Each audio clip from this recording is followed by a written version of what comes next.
ఇక మీదికదే రావడం అనేది అది బాగా ఆలోచించక 2, 3 గంటల తర్వాత ఒక చిలుక కృష్ణ కృష్ణయ్యని పలికెను, ఆ కలరవమున వేణుని నదించెను. కృష్ణ కృష్ణ అన్నవాడు శీశుకుల వారు భాగవతం చెప్పి, రామాయణ రచించిన వాడు వాల్మీకి మహర్షుల వారు. ఇట్లా అనేకమైనటువంటి మెలకులతో అనేకమైనటువంటి భావాలతో కొంత నా స్వతంత్ర కవి సమయాలని ఈ రామాయణంలో శంఖచక్ర పీతాంబరధారి నారాయణమూర్తి కౌశల్య కనపడిన తర్వాత బ్రహ్మాదులు నిన్ను గననేరరు, భావములో తాపసులు జూతురు. నేను నిన్ను పిలవలేదు, నేను అడగలేదు, నీ ఝాస లేదు నాకు, నువ్వు ఎందుకు వచ్చావు అడిగింది. అమ్మ అన్నాడు. అమ్మ అనే వరకు మీరు పూర్వము తపములను చేయగా, ఎండ కోర్చి వాన కోర్చి మీరు తపస్సు చేసిన కారణం చేత ప్రత్యక్షమైన ఏం కావాలి, నన్ను బోలిన తనయుని మంటిరి, నీలాంటి కొడుకు అని నా వంటి వాడెవడు లేడే మరి అని మీకు తనయుండగా దళచితిని, మీ కొడుకుగా వచ్చేసినాను. ఇది కొంచెం నా స్వతంత్ర భావం.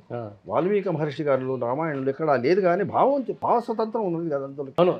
ప్రతి రచయితకు భావ స్వతంత్రం ఉంటుంది. అయితే ఏం చేసిన భావ స్వతంత్రం చరిత్రకు హాని కావద్దు, చరిత్రకు లోపల వెగట్టుకుంటకూడదు, చరిత్ర లేనిది చెప్పకూడదు.